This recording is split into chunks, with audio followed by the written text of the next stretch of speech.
Fellow Kenyans, this morning, millions of educated and hardworking youth woke up unemployed and broke. And this evening, they'll go back to bed still jobless and broke. Our women, our girls, our sisters, our mothers will today still labor like donkeys as they fetch water from dirty rivers. And some are still giving birth by the sides of roads like wild animals and sleeping hungry so that their children can eat a meal. 60 years after independence, the dream of a prosperous Kenya where no one is left behind, where hard work is rewarded fairly and properly, and where dreams come true is still an illusion. I am proud to be a Kenyan, najivunia kuwa Mkenya, but I'm troubled by what I see and view as a disconnect between where we are and where we should be. Many good things have occurred in our country, and I thank the leaders who have guided us up to where we are today. However, truth be told, Kenyans are tired of a system that has over the years let them down. Today, the reality is that Kenyans are fed up. I am fed up, and I know you are fed up. Where did we go wrong?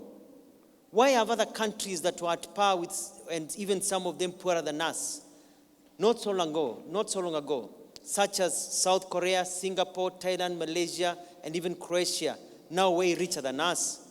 You know, Kenya is a great country, and God loves us. But our style of politics and the way we choose leaders has made us continue to suffer. We have become a country of a few billionaires and millions of poor, struggling, unemployed, and desperate youth. You know, in the last 1 year, I have received visits and messages from Kenyans from all over our beautiful land. My Maendeleo Chap party members from all over Kenya and members of other political parties have told me tumechoka. Tumechoka na tamaa. Tumechoka na political arrogance. Tumechoka kupangiwa kwa mistari ya ukabila huku wachache wakiiba. Tumechoka kuwa bila pesa na tumaini. Tumechoka na tunataka mabadiliko. It is time for Kenya to usher in a new dispensation, a new era, a new period of better leadership and life. We need a new way of thinking, of doing things, and a new type of leaders.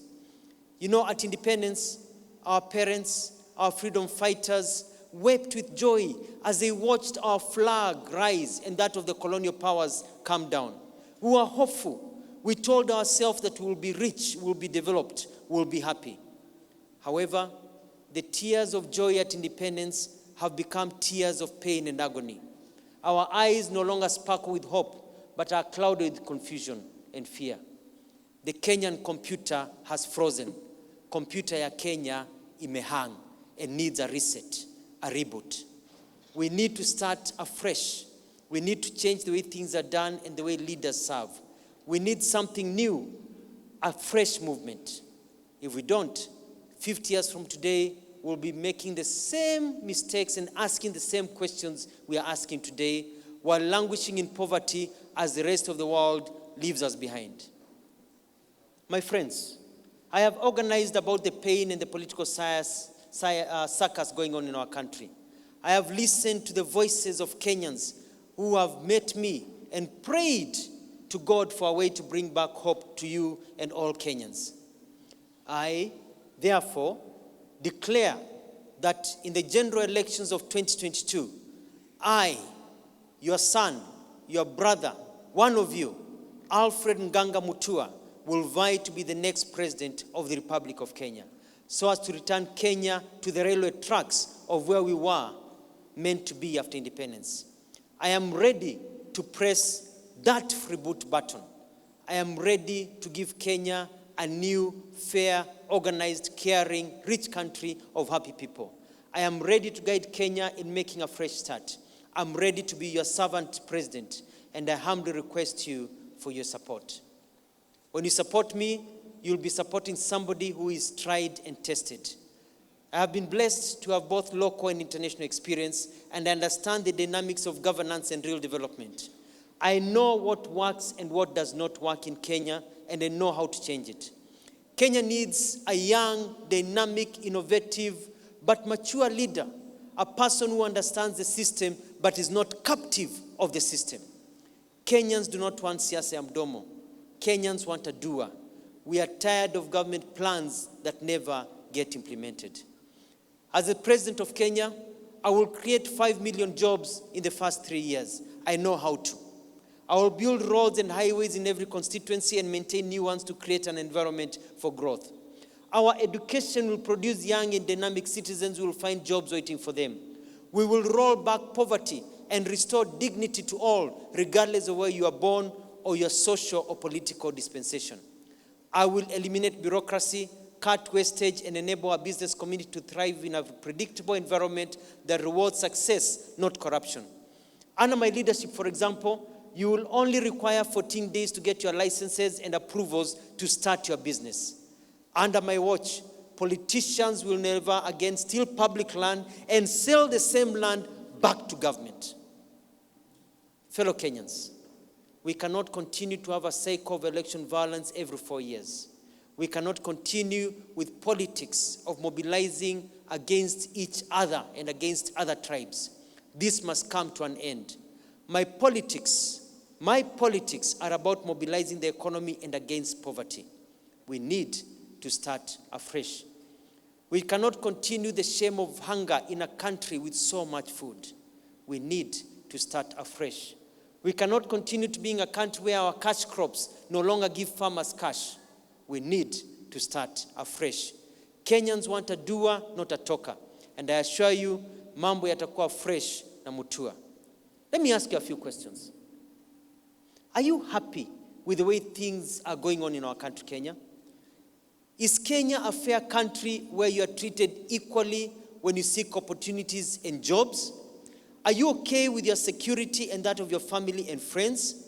Are you happy with the selfish politics and the normal back and forth? I bet you have answered no to those questions.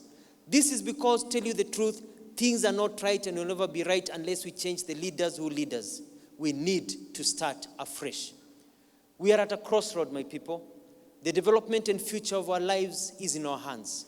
We cannot continue being a country with so much brain power, so many human and physical resources, so many blessings by God, and continue to suffer every day. We truly need a fresh start. We need a country of rule of law and order and of security where our mothers, sisters can walk in the middle of the night without fear of being raped or being killed. We need a fresh start. We need a country where we do not borrow to steal. We need a fresh start. Kenyans want a leader who does not have baggage, a leader who is not divisive, a leader who does not hold grudges, a leader who will move with all Kenyans despite their tribal, regional, economic, and social status, a leader who wants everyone to make money where you are and where you are rewarded. And I tell you, I believe with God's help, I am that kind of leader, and I'm going to be that type of leader. Mambo yatakuwa fresh na Mutua. Let me tell you a short story. Recently, while I was in Malindi, I was stopped by a mzee called Mokaya, who as a parent has 6 children. All his children have degrees and diplomas, well educated. He told me he has sacrificed his life to give education to his children. He has sold his land and everything he had to educate them. However, despite his sacrifices as a parent, out of the 6 children, none is employed. They are still depending on him.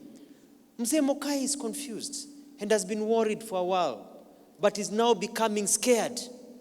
Because if anything happens to him, there is no hope ahead for us in Kenya or for his children and his family.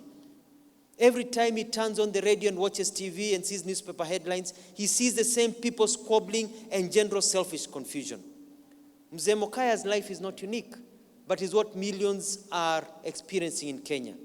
With a fresh movement, there is no region in Kenya that cannot be developed and cannot become an industrial and economic center. We have the ability to put up factories and economic zones that will attract trillions of shillings. No one will be left behind. Now, our youth. Namskize.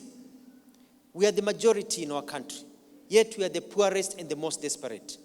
Kenya will not change unless you, each one of us, man, woman, single, married, rise up and demand a fresh Kenya. The fresh movement is for you and your parents who have suffered enough. You know, it's a shame. Why is it that youth your age in other countries with fewer resources than Kenya are driving cars, having a good life, while you're here in Kenya and you're broke and jobless, as other people steal your money and livelihood? Do not be spectators. Do not be spectators as your life is being messed up. You are a force to reckon with. You are the fresh movement for fresh thinking and fresh action. Wacha niwashow, Kenya sio ya mabazu wanaokaa kwa kamati ufisadi wakisikiza turu za Japani. Tukiwa show ati graph yetu haina kibali, hakuna kazi, wanatudismiss kalale. Sisi sio wapenzi watazamaji, maisha yetu sio ya bahati. Wakiuliza sisi ni wanani, tuwashow ya kwamba sisi ni wa yule yule mama, baba, jamaa, mrembo, mtoto ambaye umempiga kiboko ya mateso. Mastingo yenu yamefika kikomo. Sasa ni wakati wa fresh. Uwe Mukami au Mwikali, uwe Suzana au Katerina, Njeri au Lawino, Fatma au Wafula, wewe ni Mkenya. Dondoka juu mambo ni fresh na Mutua. Wakifunga tutafungua, wakipanga tutapangua. Sasa extravaganza ni ya fresh, mambo ni fresh na Mutua.